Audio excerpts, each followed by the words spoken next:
Hey guys, welcome back to my channel Preeta Sam Vlogs. Yes, I'm back to YouTube. வீடியோஸ்லாம் upload பண்ண ஆரம்பிச்சுட்டேன். கொஞ்சம் personal ஒர்க்ல பிஸியா இருந்ததுனால, என்னால இதுல கான்சன்ட்ரேட் பண்ண முடியல. So I'm back. ஸோ இன்னைக்கு பார்த்தீங்கன்னா வந்து ஒரு ரெசிபி வீடியோ தான். ஸோ நீங்க வந்து தம்ப்நெயில்ல பார்த்துருப்பீங்க. அஃப்கானி சிக்கன் கோஃப்தா குழம்பு. இது நான் வந்து இன்ஸ்டாகிராம்ல ஒருத்தர் போட்டிருந்தாரு. ஸோ அத பார்த்து ரொம்ப இன்ஸ்பயர் ஆயிட்டேன். ஆக்சுவலா. ஆமா.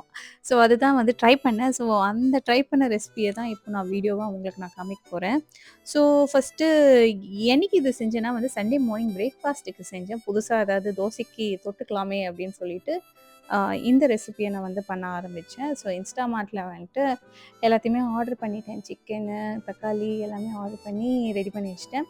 ஸோ ஃபர்ஸ்ட் திங் வந்து சிக்கன வந்து வாஷ் பண்ணி ரெடியா வச்சுட்டேன். அண்ட் 3 தக்காளின்ட்டு பாருங்க. 3 ஆனியன வந்துட்டு நல்லா கட் பண்ணி வச்சுக்கிட்டேன். ஸோ ஃபர்ஸ்ட் ஸ்டெப்பே வந்து 1 1/2 ஆனியன நல்லாவே டீப் ஃப்ரை பண்ணி எடுத்து வச்சுக்கோங்க. ஸோ நெக்ஸ்ட்டு வந்து லீவ்ஸ் எல்லாத்தையுமே ரெடி பண்ணி வச்சுப்போம். ஒரு மிக்ஸி ஜார எடுத்துக்கிட்டு, சிக்கன வந்து குட்டி குட்டி கட் பண்ணி வச்சுக்கோங்க. Boneless chicken. ஸோ அத வந்து ஃபர்ஸ்ட்டு மிக்ஸி ஜார்ல ஆட் பண்ணிக்கலாம்.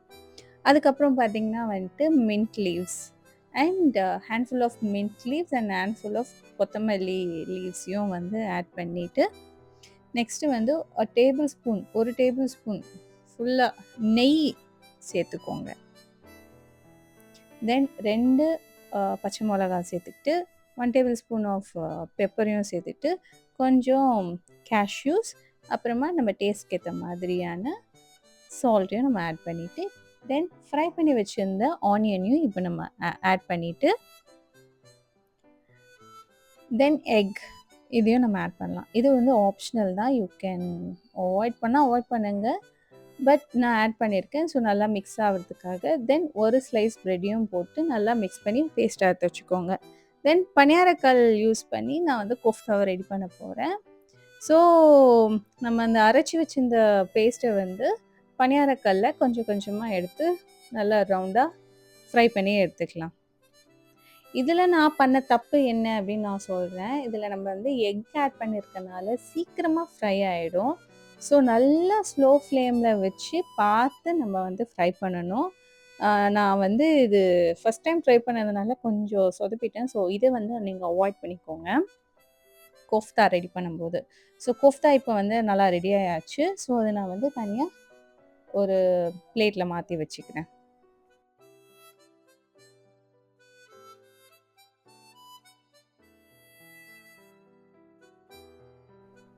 ஸோ நெக்ஸ்ட் ஸ்டெப் பார்த்தீங்கன்னா, நம்ம இப்போ வந்து குழம்பு ரெடி பண்ண ஆரம்பிக்கலாம். பெரிய பேன் எடுத்துக்கோங்க. தாராளமா எண்ணெய சேர்த்துக்கோங்க. தென் ஸ்பைசஸ் ஆட் பண்ணிக்கலாம். அதாவது பெப்பர், பட்டை, ஏலக்காய் அது எல்லாத்தையும் ஆட் பண்ணிட்டு, 1 tablespoon of ginger garlic பேஸ்ட்டையும் நம்ம ஆட் பண்ணிடலாம். இது நல்லாவே அதோட ஸ்மெல் போற அளவுக்கு நம்ம நல்லா சாட்டே பண்ணிட்டு, தென் இது கூட நம்ம என்ன சேர்க்க போறோம்னா, அ கப் ஆஃப் தயிர் தயிர நம்ம ஆட் பண்ண போறோம்.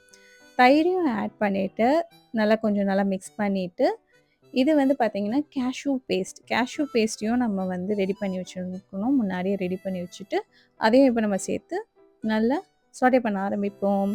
ஆக்சுவலி இதுதான் வந்து அந்த குழம்பு பேஸ். இந்த குழம்புக்கு தேவையான உப்பையும் நம்ம ஆட் பண்ணிட்டு, தென் நான் வந்து கொரியாண்டர் பவுடர் ஆட் பண்றேன். பெப்பர் பவுடர் ஆட் பண்றேன். ஸோ கொஞ்ச நேரம் கழிச்சு நம்ம வந்து ஃப்ரை பண்ணி வச்சிருந்த அந்த சிக்கன் கோஃப்தாவ இந்த குழம்போட ஆட் பண்ணி நல்லாவே நம்ம வந்து மிக்ஸ் பண்ணி கொதிக்க வைக்க போறோம். இட் வில் டேக் ஒரு 5 மினிட்ஸ்க்கு நீங்க வந்து ஸ்லோ ஃப்ளேம்ல கொதிக்க வச்சீங்கன்னா, நம்மளோட அஃப்கானி சிக்கன் கோஃப்தா குழம்பு ரெடி. ஆக்சுவலி டேஸ்ட் நல்லாவே வந்தது. பாருங்க, this is the final finish of the kuzhambu. So garnish பண்ணுறதுக்காக கொரியாண்டர் லீவ்ஸையும் நான் வந்து போட்டு கார்னிஷ் பண்ணி முடிச்சாச்சு. ஸோ எஸ் காய்ஸ், நீங்களும் இதை ட்ரை பண்ணி பாருங்கள். ரொம்ப வொர்த்து தான்.